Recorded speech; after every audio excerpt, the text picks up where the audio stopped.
नमस्कार दोस्तों, हमारी आज की कहानी है ननद बनी भाई और भाभी के बीच कबाब की हड्डी।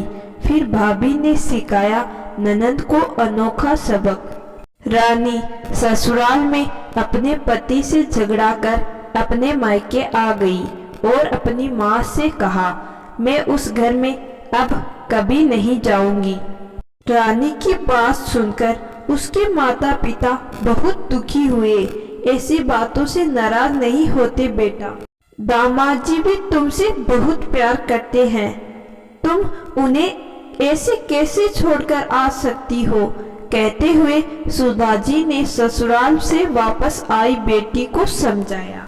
प्रेम विवाह करके 1 साल पहले ही रानी दूसरे शहर गई थी।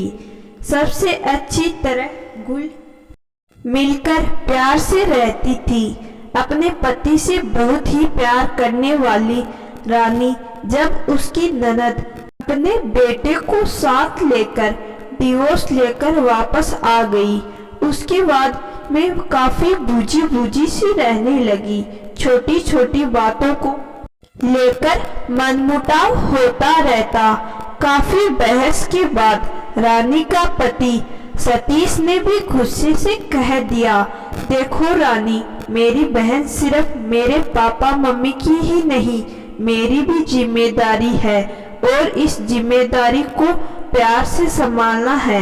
मैं ऐसे मुश्किल परिस्थिति में इन सबको अकेला छोड़कर अपना अलग संसार नहीं बसा सकता। रानी गुस्से में बोली, लेकिन इन सब जिम्मेदारियों के बीच में मैं अपनी जिंदगी कब सेट करूंगी। पढ़े लिखे होकर भी घर के कामों में ही उलझे हुए बैठे रहना मुझसे नहीं होगा। रानी गुस्से में अपने मायके वापस आ गई। सबके काफी समझाने के बावजूद दोनों में कोई समाधान करने से इनकार कर दिया। रानी ने वापस अपने आप को नए कामों के साथ डालते हुए अपने सपनों की उड़ान भरनी शुरू कर दी। घर में भाई मम्मी पापा सबका बहुत सपोर्ट था। समय अपने पंख लिए उड़ रहा था और भाई की शादी के बाद भाभी के साथ भी सहेली की तरह आनंदित माहौल में परिवार झूम उठा। एक दिन ऑफिस से आकर अपने बेडरूम में जा रही रानी ने बाजू के कमरे में भैया और भाभी के बीच हो रही बहस सुनाई दी। रानी वही दरवाजे के पास रुककर सुनने लगी। रानी की भाभी बोली, ये क्या हो रहा है? हमारी कोई प्राइवेसी है कि नहीं? मुझे हर कामों में आपके साथ जाना होता है, पर सब दीदी को साथ भेज देते हैं। कबाब में हड्डी बनने मुझे अच्छा नहीं लगता। अपने ससुराल तो जाती नहीं और हमारी जिंदगी में दखल देती रहती है। रानी का भाई बोला, देखो, मेरी बहन से मैं बहुत प्यार करता हूँ और उसके संघर्ष में मेरी जिम्मेदारी है कि मैं उसका साथ दूँ। यह सुनकर रानी अपने रूम में जाकर अपने मन में टटोलती हुई घंटों रोती रही। रानी को अपनी गलती का पछतावा हो रहा था। उसे सतीश की बहुत याद आ रही थी। उसने सतीश को फोन लगाया। फोन बजते ही तुरंत सतीश कॉल उठाकर बोला, हाँ रानी बोलो।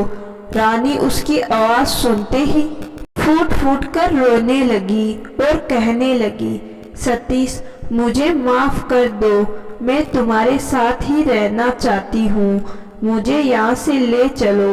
मैं दीदी को भी कुछ नहीं कहूँगी। आज मुझे अपनी गलती का एहसास हो गया है। रानी बोली, क्या मैं तुम्हारे घर आ सकती हूँ? सतीश खुश होकर हंसते हुए बोला, मेरा घर तुम्हारा घर नहीं है क्या? तुम्हें जब चाहो आ सकती हो। बताओ कब लेने आऊं? कहो तो अभी आ जाऊं। रानी शर्माते हुए बोली, नहीं, अभी तो काफी रात है, कल लेने आ जाना। मैं तुम्हारा इंतजार करूंगी। सुबह जब रानी उठी तो उसे आंगन में सतीश की आवाज सुनी, जो उसके मम्मी पापा के साथ बैठा बातें कर रहा था। रानी ने अपना सामान पैक किया और अपनी भाभी के गले लगकर बोली, भाभी आपने मुझे सच्चाई का आईना दिखा दिया, थैंक यू। रानी की भाभी कुछ समझी नहीं, बस हैरानी से रानी को देख रही थी। रानी अपने माता पिता से आशीर्वाद ले ससुराल के लिए रवाना हो गई। तो दोस्तों, मैं आशा करती हूँ कि आज की कहानी आपको जरूर पसंद आई होगी। कहानी पसंद आई तो कहानी को लाइक और चैनल को सब्सक्राइब जरूर करिएगा। धन्यवाद।